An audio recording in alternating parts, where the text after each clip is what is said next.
Good afternoon, good evening, and good morning, depending on where you are.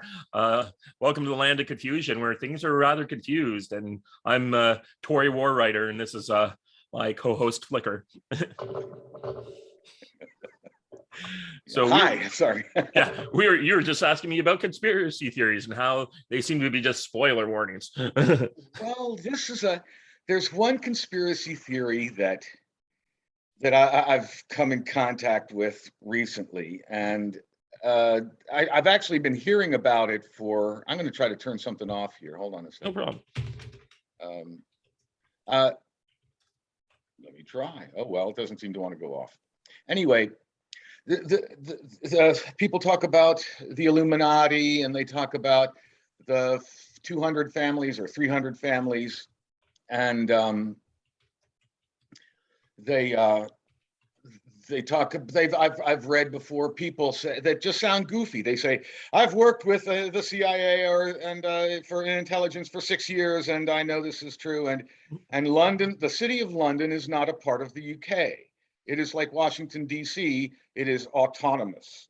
It is see, that's the Washington, D.C. isn't autonomous, but I don't even know what the city of London is.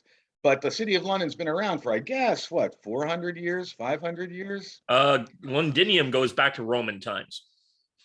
Okay, well, that's a while ago.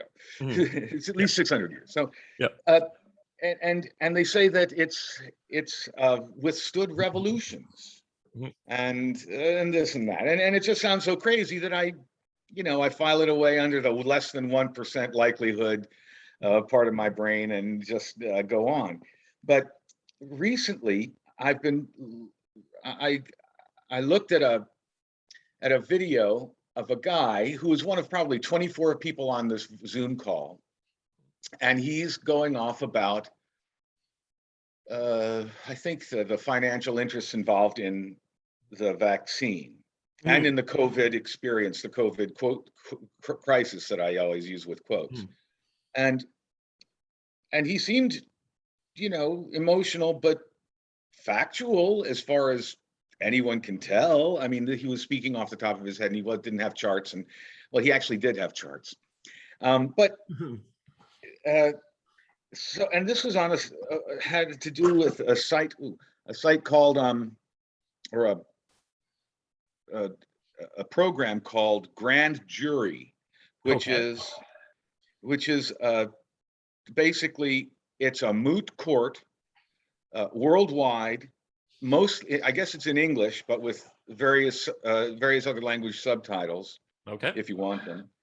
And it looks like there are two lawyers, or at least one. There's a man and woman that are sitting like judges in street clothes, and they are conducting interviews, Zoom interviews with people to indict unknown people, as far as I can tell, the powers that be, with crimes against humanity. And they said at one point in the introduction that this is because they couldn't get any court to take their case.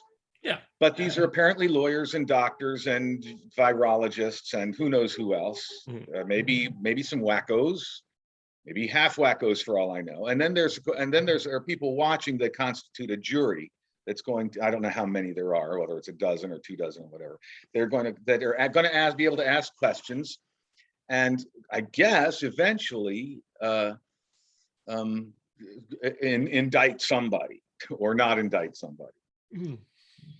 But so I went to, so there was about a half an hour of a video of half an hour of introduction by a Frenchman who's I guess a judge, I'm guessing, and he gave a half an hour long introduction.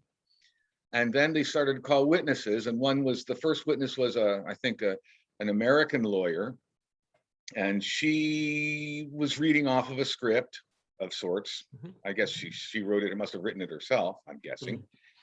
But that was day one, or the introduction, and I guess this happens once a week.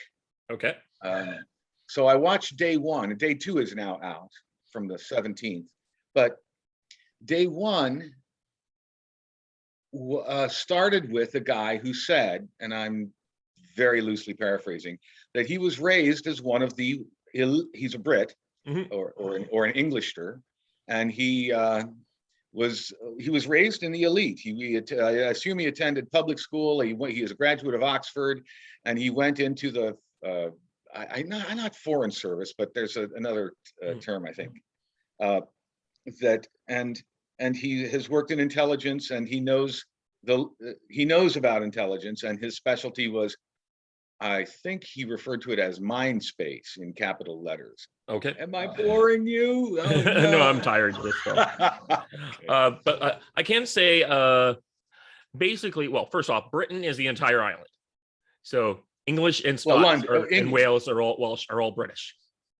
Well, yes, but I'm drawing a distinction between the English and the rest of the UK. But anyway, he said he went back tangentially to 1775 or something like that, and said that anyway, what he did was he sort of outlined the British Empire, and said that there were bloodlines, there were families of, I know it sounds crazy, but he said there are families that include the Rothschilds, the Astors, and I keep forgetting the Merovingians. I have no doubt. Oh, I don't know. The Merovingians are a line of French kings heavily influenced in various conspiracy theories, believed to be possibly related to Jesus Christ. Well, he doesn't go back like that. He sticks basically with the Brits. And he does talk a little bit about rivalries between the British. That is, now, when I say the British, I really mean the English, and when I mean the English, I mean specifically the city of London. Okay. Which is, they say, and I've heard this before. Well, I've heard this before, that it's distinct, and but this guy actually says that the city of London really, even the UK itself has difficulty at times imposing its will on the city of London for legal reasons, and that basically in 1870 the industrialists or the financiers of the time decided that there were going to be that I think that the Industrial Revolution was going to be followed by eventually a period where small countries like Belgium and Portugal were going to rival the empire, or maybe in a not so minor way, rival the empire of the British. And so they set up. They've tried to figure out what's the best way of controlling the population, specifically the population of the entire Earth. And this was I think about when Cecil Rhodes was born, or maybe a little after. And they said, that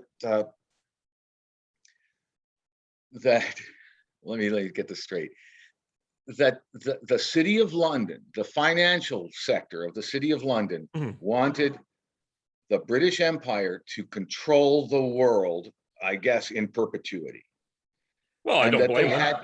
And well, they had the right to do this. They had the right religion. They had the right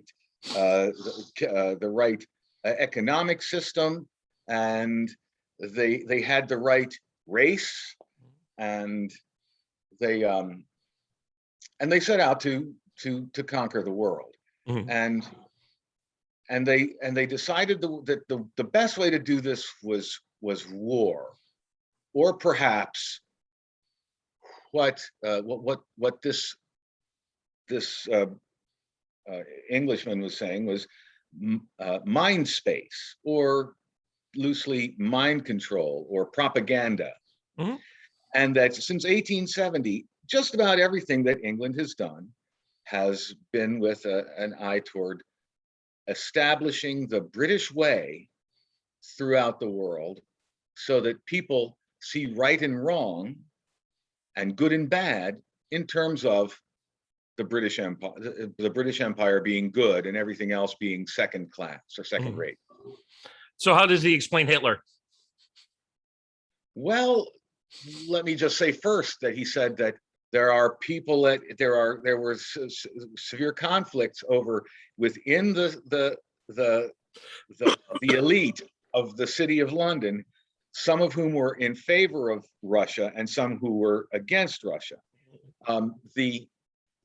Just from what I remember of him briefly talking about the Second World War, actually the First World War as well, is that, but the Second World War was a deliberate war to, I think, put Germany in its place. I think that's what he was saying. Well, that really worked out because Germany has now basically conquered almost all of Europe by the EEC. It sounds interesting. Well, the fact but is he also that said all you described is basically every elite from every country is doing that already, right? Right. So the English might be more successful, but the Americans are doing it, the Russians are doing it. I don't think it's much of a conspiracy. I just think that's just the way the world is, right? well, it's a conspiracy if it's hidden and if it's illegal, and if it's illegal, and what they're doing. What's illegal about this conspiracy? It's just the way the world works. It's like Canadian elites are doing that. I mean, these guys just want to make everyone England, okay? And I'm sure that the Russians at one time want to make everyone a Soviet Union citizen. It's probably still do, but well, what he put up, or one of the speakers put up a long paragraph that explains the English view, which is that people don't like to be tricked. There's a deep psychological reason people don't like to be tricked. But and so it's essentially it's not really illegal or immoral, but it's frowned upon. But what they do is they trick people. They have a propaganda campaign which promotes a culture which is supposed to turn everybody into someone who willingly accepts the right and wrong that the English say is right and wrong. And they say that I think in 1870 or maybe 1891, the health services started in Canada and England. And I don't know if that's true, but I think that's what he said. And that the purpose of the health service was ultimately so that they could actually guide people's minds by telling them, this is what's healthy for you. This is what makes you, well, they also think of even Londoners as being livestock, as in cattle. but they, who are these people? Bill Gates? No, these are no. I mean, joke. So much joking because Bill Gates actually thinks like that. Well, I make a distinction between the aristocracy and the nouveau riche. I do. Yeah. Well, no, Bill Gates is like his parent is a major eugenicist.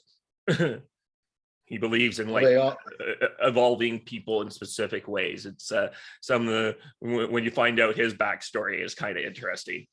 His mother, I think, was on the board of Planned Parenthood, for example.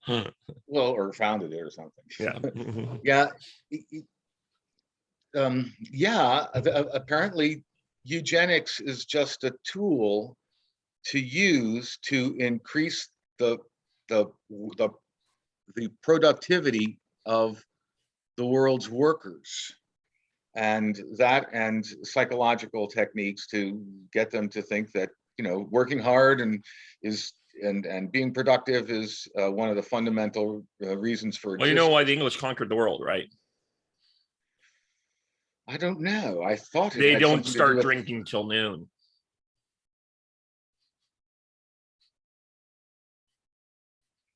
Well, I don't know much. That's a joke, right? No, it's not a joke. It's like they've all the other actually countries in Europe tended to start drinking because they couldn't trust the water, so everyone had fortified wine. But the English started drinking their beers at noon, so that's why they conquered the world, because everyone else was drinking wine right out of the bottle. I mean, I'm not disbelieving you. I just I think that that's part of it. I don't know exactly what the stiff upper lip is and where it came from, but I think there's a certain an English personality, yeah, that's rather stoic and self-controlled, mm-hmm. and very controlled by the culture. Mm-hmm.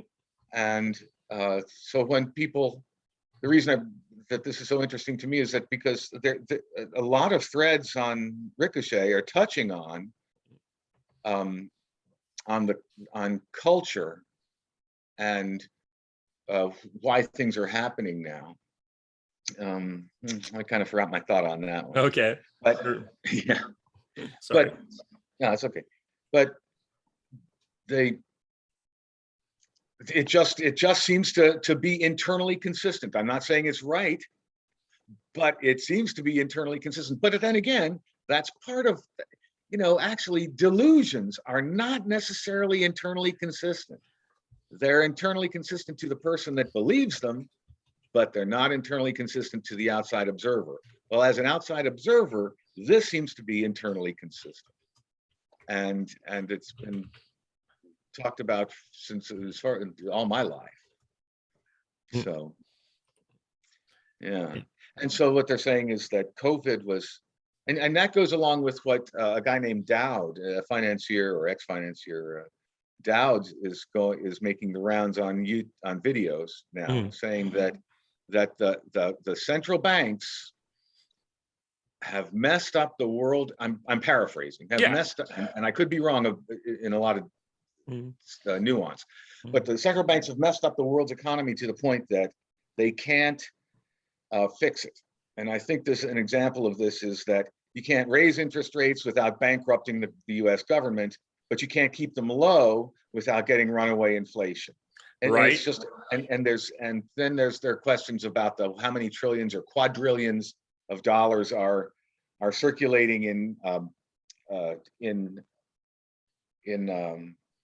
the fractional banking. Is that what they call it? Oh yeah. Oh yeah. And so this is what they're doing is the whole purpose of COVID, no one says with any authority whether the purpose of COVID itself was an accident or not. But the purpose of the COVID crisis is to begin to establish control over people, so that when, for example, no one's IRAs are paying anything in retirement, that people they can quell rebellion and pacify the population of the world largely. Well, we just seen what's been going on in my country to see how that didn't work out too well for them, and suddenly realize that you can have all your you can do all this great stuff, but if you don't have truckers driving your trucks, you don't get to eat. We are only remember, we are only 3 days at any one time away from mass starvation. Well, 3 days worth of stuff in the stores. Yeah. But then you've got another 3 days in your pantry. Yeah. So I would say it's a week. Yeah. But yeah, so we've had 3 weeks of trucker protests. My mom lives in Ottawa, and she knows a bunch of people are dealing with the stuff. She doesn't live anywhere near where, well, she does, but it's like other side of the highway, so she doesn't really have to deal with too much of it. But yeah, it's pretty crazy out there. I'm watching videos of our cops riding horses and charging into crowds of people. It's pretty crazy. So do you or your mother, have you seen empty shelves? There has been, not in the way that you'd think. The food trucks seem, maybe some certain items are, the selection's gone down. I shop at a high-end store, and so does she. So I wouldn't know. I haven't gone to like a Food Basic to see how bad it is. but it looks like we're pretty good. We have a lot of locally sourced food here, so it's just like it will be like fruits and vegetables coming up from the States, from Florida, off of container transports from South America. Like pears in Canada come from South America. I used to work in a grocery warehouse. I know these things. I met one of the guy. I was one day walking on a dock, and someone said, "Hey, I don't have any work boots. Can you guide us around?" I'm like, "Oh, sure." Turns out they were all these South American food like manufacturers. And the guy was like, "This is my box. This is my stuff here." It's like very interesting. Yeah. So. But so, yeah, so no, I kind of know where it's mainly fruits and vegetables that comes up to the States. They didn't block the bridge where I am. So Niagara, what happened is the main ambassador. I am? What's I am? Where I am? Oh, where I am. Sorry. So the big bridge is the Ambassador Bridge. They blocked that for like 3 or 4 days. And that was, that's why all the car plants had to shut down, because they couldn't get any parts. Because they were coming through there. And then all the trucks that would have normally gone through that bridge were starting to divert through to where I live, which is the Niagara Falls Bridge. And of course, that caused all the traffic to like back up. So there's like everything just kind of slowed to a crawl, but stuff was getting through. So this is something that's a little off top, an aside, but I've been really wondering how you're doing at your job, not from a routine perspective, but with this truck. Are these convoys and slowing you down, or making you double your work? Most of the big thing that really hit everyone was Omicron. And we had a lot of weather disruption, so that was slowing down a lot of work. Like snowstorms are very common in Alberta or Manitoba or Saskatchewan, where I do like Saskatchewan, Manitoba.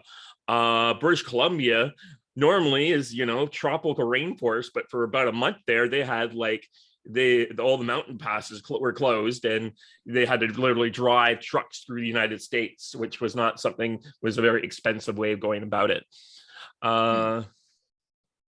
Yeah. So for the most part, it's so Omicron really was something that hit a lot of people, and a lot of truck drivers were just unavailable to do loads. And then we did have one of the big companies that was only able to do 1 truck a day for us, that used to do a bunch. And they said to me, they kept saying was due to COVID or the weather. And then one day one of the junior clerks says, "And due to the protest, to the trucking protest, we weren't able to get you drivers." I'm like, "Oh, look at that. Finally, someone's honest about it." Well, but were these drivers, okay, well, if COVID's involved at all, are these truckers that would be driving, but they're on a 2-week quarantine or something? Yeah, by that time, the quarantine time was down to 5 days. Okay. Once you got through, so you only had to, so that was not that bad then, but still, you had 3 weeks where things were we had a couple weeks where it's tougher, and our volume has really dropped down. And that's because trucks that would be delivering to the warehouse, and I'm dealing from warehouse to storefronts, the trucks that were coming across the border to fill our warehouse have not been able to come as much. And the trucks that were going across the border to avoid the snowfall or the mountains or whatever, this was before they had to have COVID. They had to have that was back in December. Yeah. So it's only affecting maybe 20% of truck drivers. I mean, most of the guys that went down on the first day of the protest or first weekend of the protest left. So what's been happening is the trucks are showing up, and then every weekend there's like a huge convergence of people into the Ottawa, and then they kind of peter out. This is why, like, what they're doing right now is the worst possible time. If they did this, broke up the protest on a Wednesday, there would be almost no one there. And that's what happened the first week. My friend was telling me, he's like, "Look, the first week of the protest, we had 10,000 truckers on Saturday and Sunday, but by Wednesday there were 500. That's why the Ottawa police should have gone in, cleaned them out, and then put roadblocks to prevent these people from coming back in." that would have solved there would have been no major, like the convoy would have been over, they wouldn't have had the problem. And that's what Toronto has done. That's why Toronto is this. But apparently we had our police chief, or the Ottawa police chief, was basically like one of those open society Soros types, very progressive. So he didn't crack down on anything. So these guys, basically by the next weekend, they were back up to 10,000. And then they started bringing in the bouncy castles, and there's like a party every night. And I guess a lot of people are getting to sleep because, there's a party on, it's Canada Day every night in Ottawa now. Yeah. I'm just trying to compare I don't really know what it's like, but I'm just remembering the Occupy Wall Street, where these people beat drums 24 hours a day for weeks on end. And the police, I think, took a month or something to finally clean them out? Yeah, it was like 2 months.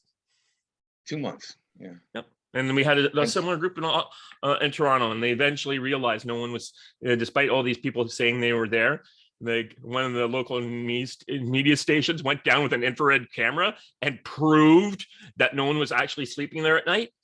And it kind of shamed the provincial government, or the Toronto City Council, to finally go in and clear it out.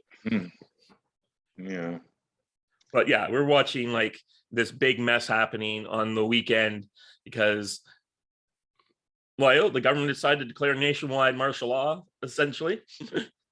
Though they have not used the military. I guess they're going to just use horses. Well, let me ask you this. Basically, I mean, I would ask, where is the decision making, the locus of the decision making? Is this Trudeau just being a boy, a 13-year-old, or is he following a script from the World Economic Forum, or is? Oh no, this is all him. This is all him. Yeah, this is just him wanting. He's a raging egomaniac. Like, we wouldn't be in this mess if he had just met with them. If he didn't go around demonizing them, calling them names, if he had just met with the aggrieved citizens of his country, which is your job when you're the leader. The guys come out, you protest, and then you go and meet with them. He decided he came down with COVID, and literally press release said he fled the capital. Really? Yeah, that's what the Canadian to a press? Hidden location. The Canadian press did.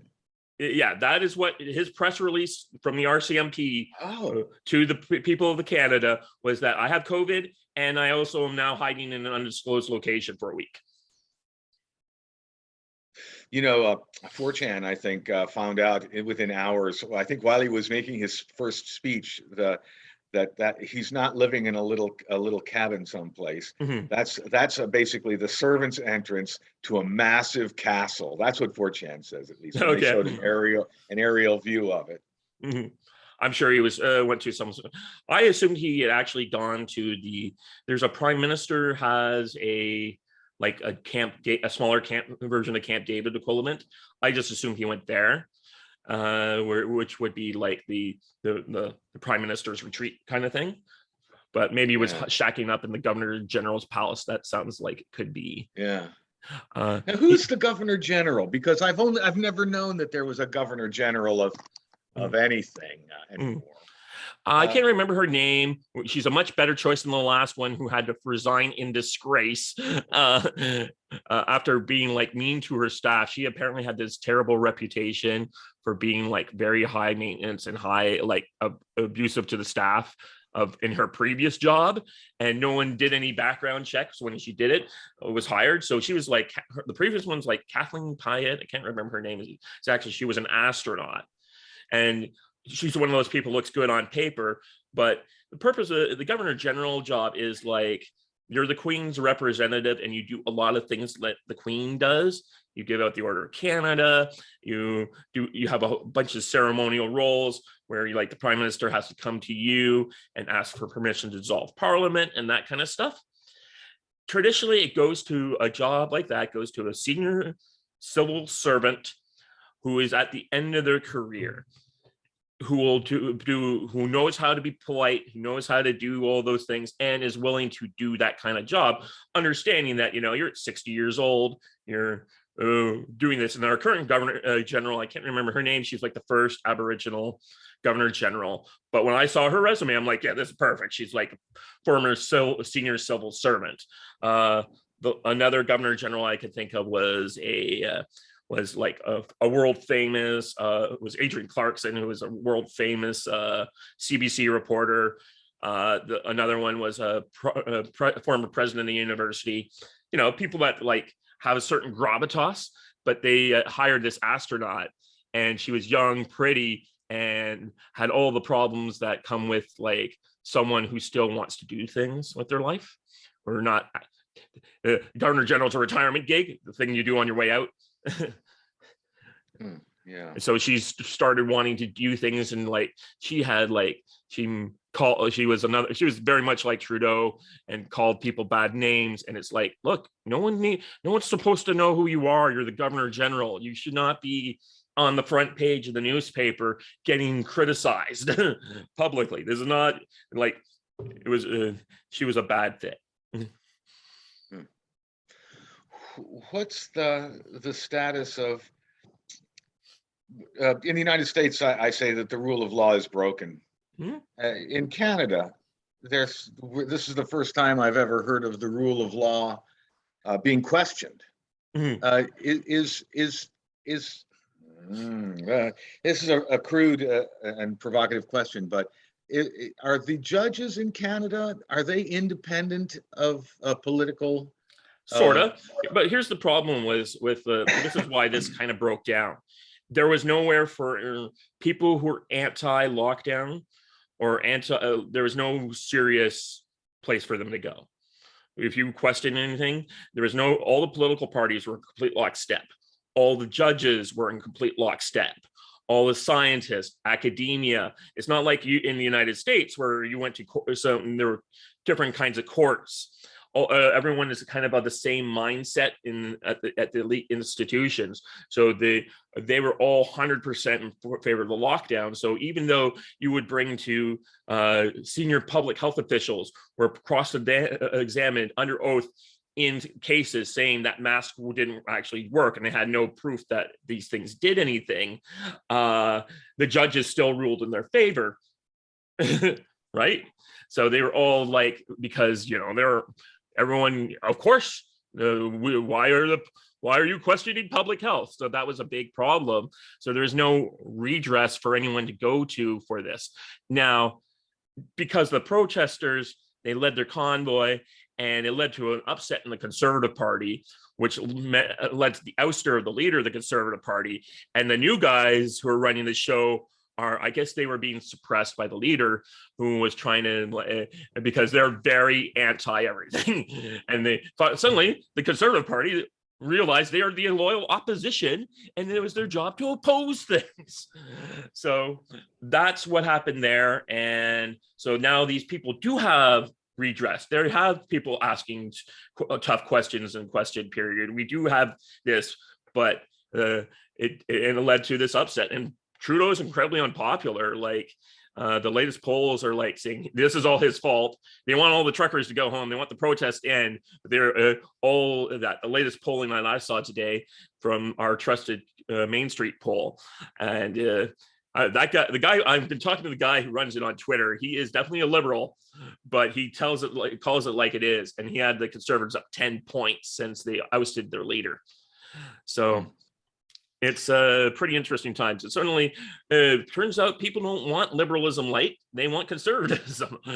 They want the real thing.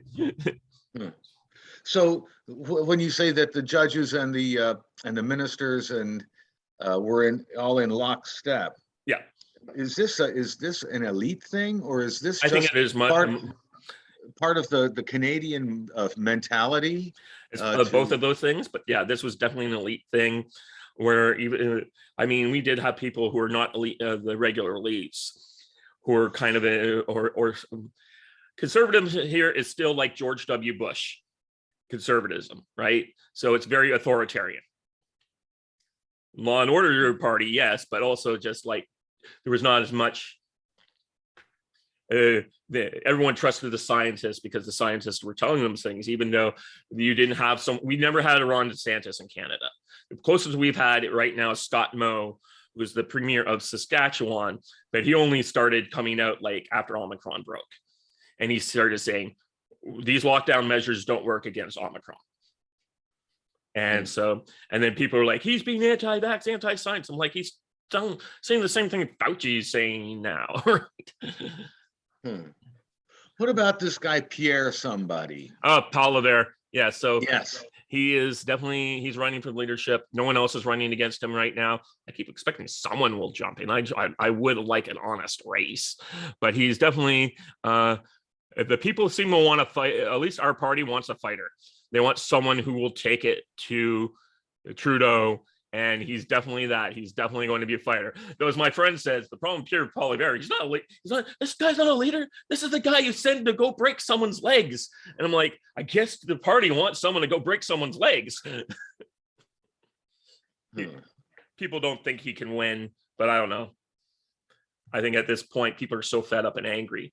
I mean, the Premier of Ontario, who has not been not the best on things, but he gave a speech this week, and he was good. A reporter asked him a question about the accelerated table and the lockdowns, and he's like, "Look, we just can't go on like this forever. We cannot live like this for years to come. We have to learn to live with this. We have to get on with our lives." And people are calling him anti-vax. Like he said, "Look, the Prime Minister was triple vaxxed, and he still got COVID." Right? Yeah. Like, he's the Prime Minister and he still got it, right? Wait, did he get COVID for real? Well, that's another question because he previously had COVID. So, but though I am hearing that Omicron does reinfect people. Much milder the second time around, but so does the common cold. Yeah, exactly. And that's the thing. This is a common cold. Now, it's become the common cold, and it does have a higher lethality rate amongst old people. So old people should still get vaccinated. But but I think it's going to be in the sun. I don't think it's going to be like there's no requirement, but I think the vaccines will become like every year there will be a COVID vax as well as a flu vaccine, and it will be up to you to take it. Okay, it won't be mandatory. No, I don't think. Especially, the United States Supreme Court stopped that. Okay, well, I don't get that. I just to talk about the United States for a minute. I don't understand Biden. I mean, I do understand. I think I understand Biden saying this is mandatory, but we can't say it's mandatory. You have to make it mandatory to the corporations. Well, that's not happening in Canada. Yeah, there's a lot of social pressure, but I got a phone call like from the government saying, "You want your third shot?" And I'm like, "Hell no, I'm not getting a third dose of your snake." I would rather fly to the UK again and get another dose of AstraZeneca than get what's going on in people's Pfizer or Moderna. Given what I'm seeing from some of the lawsuits that are coming down and some of the whistleblowers who came forward. But we won't go into that just yet until we know more about that. But there's like a $2 billion lawsuit currently that just dropped this week against Pfizer. By whom? Children's Health Defense, the Bobby Kennedy group.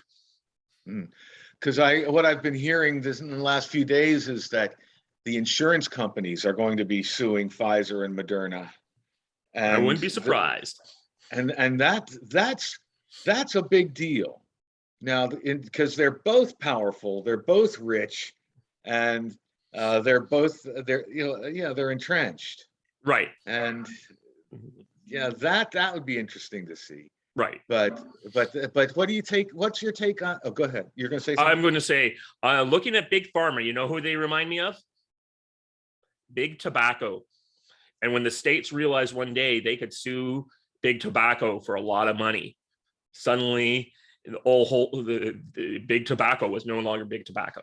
And I think we'll see something like that happen with, maybe it will be the insurance companies, maybe it will be someone else. But I think one of these days someone's going to be like, hey, maybe we can get into that $55 billion profit that Pfizer had last year.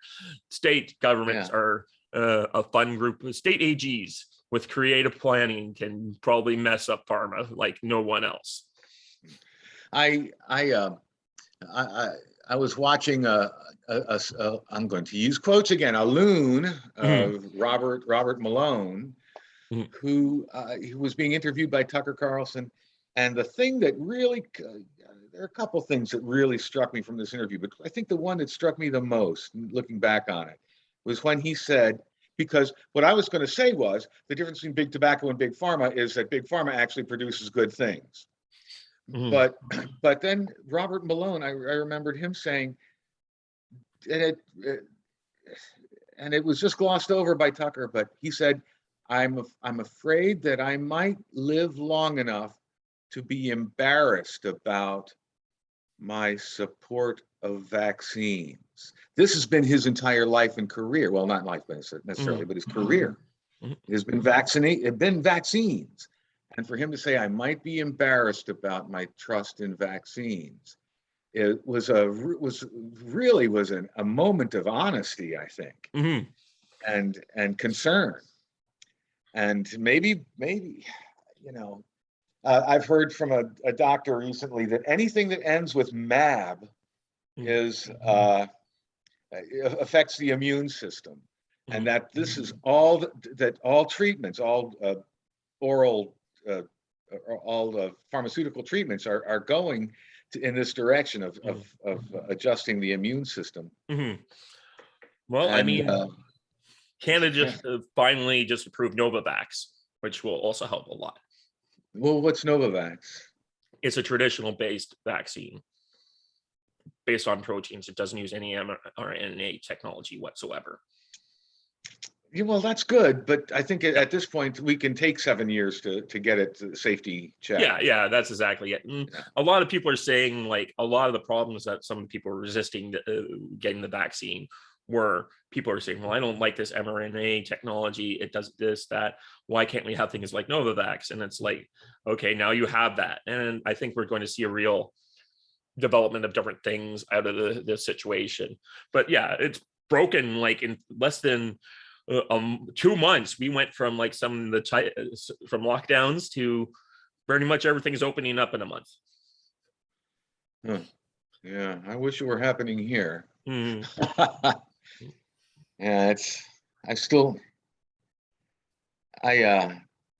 I haven't had to show my vaccine card to anybody, but technically I do have to be able to show it if I go out in public or go into a mall or something like that. Yeah, here they had this like card, like a digital card that you could use, and I never been anywhere to use it yet. If I went to my club, my vaccination's on file. And I just haven't really been going anywhere that really could use that kind of thing. Yeah. And I mean, in a month, it's no longer going, by the end of February, starting March, it's not going to be needed at all. So I'm just kind of waiting. If this was also February in Canada, I mean, it's snowy out there. I just go out for my walks. I don't really want to do stuff. I'll probably be much better once the things get warmer. I mean, the sun's going down at 6 again now. It's kind of nice to see, get off work and there's still be a little light out. Dang, the days are getting long here. The sun doesn't go down till 6:30 or 6:45 here. But we don't get much variation though. Close to the equator. Yeah. So yeah, but this whole mess in Ottawa is also partly the fault. Like Trudeau's making it a mess. This would have been all solved. Like we had the border, the bridge was opened. They opened when the bridge is in Alberta, or sorry, it's not a bridge, it's just a border crossing in Alberta. And people are literally like shaking the hands and giving hugs to the police at the end. I saw that. Yeah, and the police were smiling. They weren't just tolerating it. Yeah, everyone was kind of done with it. There's a few other weird things, like Calgary police arrested Pavlovsky, who was a preacher, who was anti, and they put him in jail. But Calgary's, it's kind of like there's a city police versus a provincial police, so the people at the border, the provincial police, or RCMP in that case, and the guys in the city are basically under control of the Canadian equivalent of Democrats, right? Versus the province was run by Tory conservatives, so it's a whole different animal there. So is he in jail right now? Yep, he's been denied bail for mischief. And the United States is on board with all this. I read that half of the money or half of the staff for closing the border comes from the United States. I think it's half the money.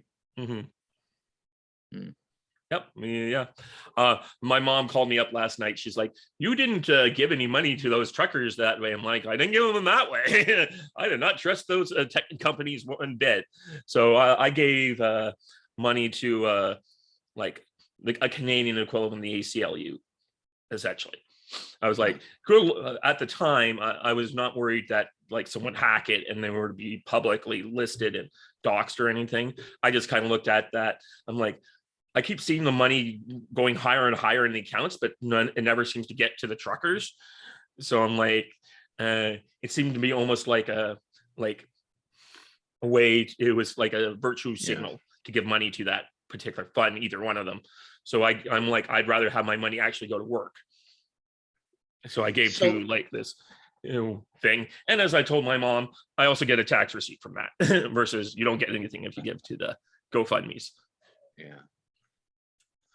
So what do you think about, or how permanent is this, or how significant is it that they have been shutting down Give, Send, Go and GoFundMe, and they've been shutting down a few accounts for protesters themselves? Yeah. Is this a big deal? I think it is a big deal in the sense that they can do it. And they're using an anti-terrorism law to go after protesters. And I think that's going to come to bite a lot of people in the butt when it's used against them in some future case. There is a vote on. It does look like you have 7 days to get confirmation when you invoke this act, and it allows. And it's not like it does allow the say are sending the troops in, but it doesn't really. He doesn't have to do that. They're using the financial weapon, and they've done a few other things that are kind of sketchy, but it's more like everyone wants it over with. I think it will cost Trudeau his next election. Like, I don't even know if he'll survive to the end of his term. But I don't quite understand the significance of that either. I got the impression that, well, I'm probably wrong, but I got the impression that the prime minister was largely a figurehead. Oh, I mean, he's got what, 20% of the voting population, or is it 30%? The prime minister has powers that an American president could only dream of. Canada has the most centralized party prime minister role in the world. Party discipline here is incredible. I was listening to commentary, and they were complaining about the RNC censoring Liz Cheney and Kinzinger, and I'm like, if they did that in anything like that in the Canadian system, they'd be dead. They'd be out. They would have been kicked out of their party, had their party membership stripped from them, and never been allowed to run again. And they wouldn't get any money. They would have to run as independents. Like, that's like, you do not mess around in the Canadian political system. Some of these MPs have come out against Trudeau. I was kind of shocked because the Canadian party system is so strong in a way that would shatter most Americans. Just don't get it. Like, the prime minister is so centrally powerful. The prime minister's office basically runs the country. The prime minister of Canada appoints senators, appoints the Supreme Court justices, not the parliament. The Supreme Court justices are appointed personally by the prime minister, and not reviewed. No advise and consent. There's no advise and consent. I think there might be a parliamentary vote, but not real. I don't think so. Senators are just appointed. Trudeau did, to his credit, bring in like a panel of experts. So when you have a senator now, you go, they have to go, he presents the short list and they argue it out. But, the prime minister, he could discard that tomorrow. There's nothing preventing him from doing that. So the senators are appointed by the prime minister, the Supreme Court justice. Now, I will say this, our Supreme Court or our legal tradition is kind of all like the same mindset. It's more like the 60s and 70s in the United States when there was no like judicial and like, no, like we know we don't have the problem with abortion that the United States had. We resolved that a different way. And because of that, we didn't have the judiciary did not get politicized in the way that the United States did. So our judiciary is kind of all one mindset. It's like, it's controversial because the Supreme, if they appointed a Supreme Court justice who didn't speak French or came from the wrong province. That's our Supreme. I can't name a single member of our Supreme Court. I can name all your Supreme Court justices, right? And I know there are political leanings. There's no political leanings in Canada from our judges because they're all pretty much the same people.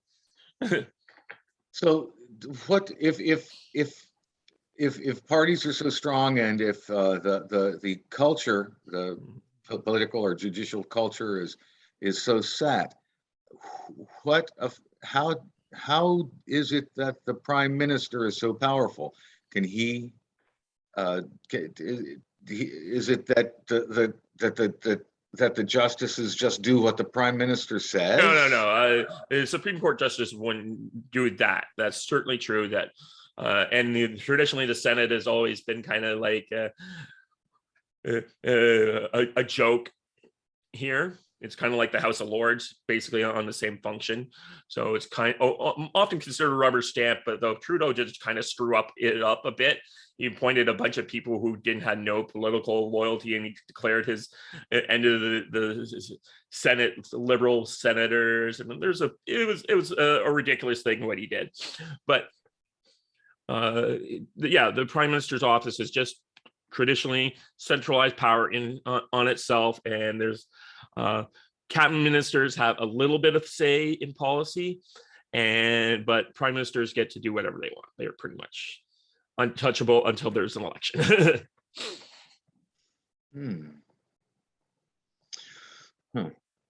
My father literally wrote the book on this, by the way. Yeah. He was trying to speculate reasons why it happened, and I asked him once, "Why do you think this happened?" And he said, "I think it was necessary for Canada to have a strong executive centralized on the prime minister because we needed that to maintain our independence during the Cold War. So that's why we don't have like the craziness of the Australia and New Zealand, or Britain, where they have." And I'm like, I think he never touched on this, but I think one of the reasons also is Canada's so freaking big. So when you had to, we have like 350 MPs to represent a country of 40 million on the second biggest country in the world. So MPs had to travel to Ottawa. Before the invention of air travel, they couldn't get home to their districts. So once they got to Ottawa, they were kind of stuck there for however long the parliament was sitting, and then it could only go back home when it was done. And because we had such a low MP count,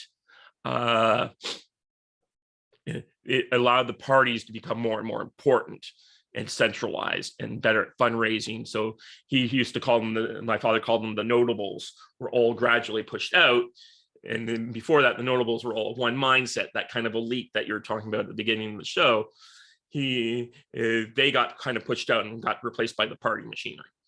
And the party, so it's a combination of the party. The prime minister has a lot of dictatorial authority, but the party also controls a lot of things. Like the party could turf the prime minister. What?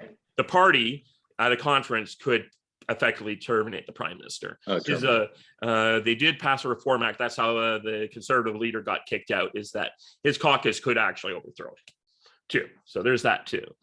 But we haven't seen any of that right now. And the liberals are probably the most lockstep of their guys. So seeing any kind of independence amongst their guys was kind of shocking. So this is ending now in Canada. Is that the case, or is this? The protest and the trample, and once they finish trampling the people once, I mean they're not going to do it 2 days in a row or 3 or 4. They're just going to do it once. Is this going away? And what I mean is it, have the truckers been put down finally, or do you expect slowdowns of truckers? I think there will be. Yeah, I think after today, I thought this would be over. That was the other thing. Premier Ford, who was in Ontario, opened up the bridge, and I think we're in charge right now, and I think that's one of the reasons why Trudeau took the control of this situation, is because he was going to have the OPP clear out these protesters, and it would not be what we're watching now. But Trudeau is now in charge, and his people have no idea what they're doing, right? And he's making a dog's breakfast out of something that would have been handled much more cleanly by the provincials, who would have been, there would not be, certainly I don't think anyone would be trampling anyone with horses if the provincial police were in charge. They would have brought in, say, some guys from Toronto. They would know how to organize this stuff. They would just kind of walk up to the protesters like they did, arrest a handful of them as they needed to, but there would not been this giant mess of things. And that's why I think this will go on longer than it would have. Had this been handled by the province, it would be over this weekend. There might be some slowdowns and other stuff, but I think that would have ended it. But now we have videos like Jack Posobiec is sending out video to all his followers, and Human Events and other and news.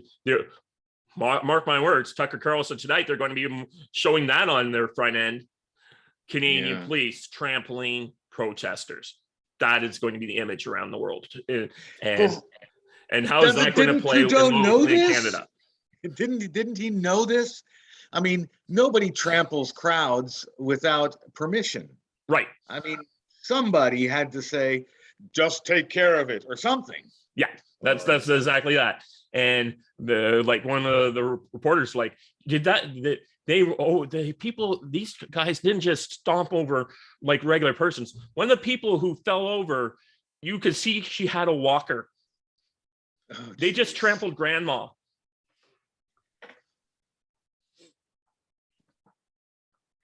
So do you think that the truckers are going to, especially because of the way this is handled today, do you think that the truckers are going to have a massive 4-month slowdown and starve? I'm not too sure. I just don't see this going away now.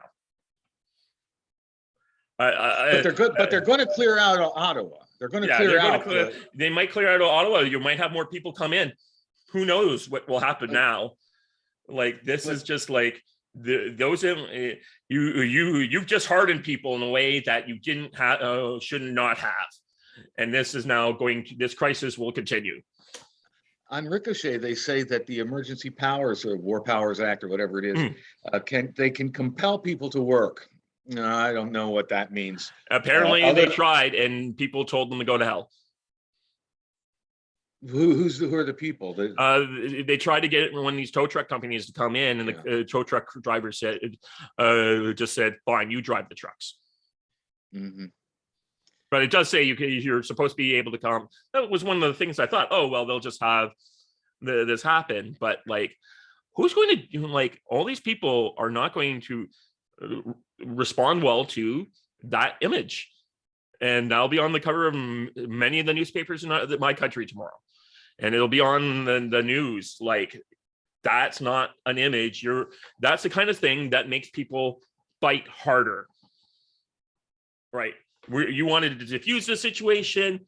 It is now no longer diffused. Well, you work in the business. What are the truckers going to do next? I don't know. I mean, most of my truckers are actually still doing their work, right? But in the business, I'm just going to say, I just don't see anyone cooperating anymore now. I think you're just going this could have been over, but it's going to last longer. And God help them if that woman died.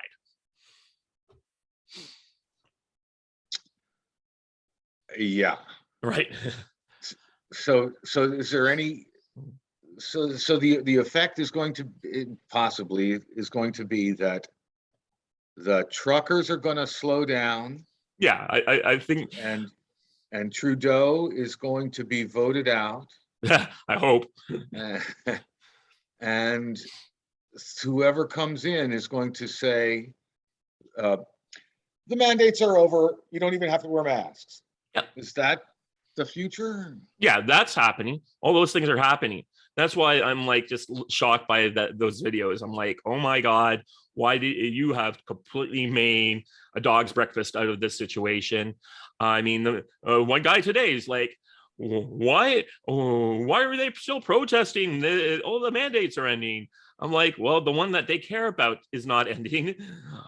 And I believe like Ezra Levant was on the flagship podcast last week, and he said, I think Joe Biden's just going to say, hey, so we're ending it on our side, which I still think is going to happen probably pretty soon, especially when given the fact that I hear the Republicans are in the generic ballot at plus 14. Oh my God, that's terrifying for a Democrat. Well, that's the thing about Robert Malone. He said that he came from Central California, a liberal, voted for, donated to Obama's campaign, donated to Biden's campaign, right? And said he would never vote for a Democrat ever again. Yeah, and so that's a pretty strong shift. Mm-hmm. Yeah, and I see that's happening a lot more in your country than mine. We're still like, as people point out, we are the people who said, screw your revolution, America. We like the king. We like having the king do mean things to us and move to Canada, right? So we're very law and order. Like United States is life, the pursuit of happiness. You know what our thing is? Law, peace, and good government. Law, peace, and good government. And people are now seeing our good government fail, and that's what's causing a lot of stress. Well, let me just ask you, what? This is going to be crazy, but when I saw a video of Trudeau being sworn into office, I don't know, 5 years ago or whenever it was. How long ago was he? How long's he been prime minister now? 6 years or so. 6 years, okay. He's sworn into office 3 or 4 times. He swore allegiance of various sorts to the Queen of England. Is that just pro forma? Probably for him. Yeah. I don't think he's a monarchist at all. God knows his father wasn't. Either one of them, supposedly. I keep hearing people say he's not Pierre's son. I look at them, the man looks like him, he talks like him. I bet he sneezes just like his father. So that's probably, but his brother, when you say his father, he's the one I'm suspicious of.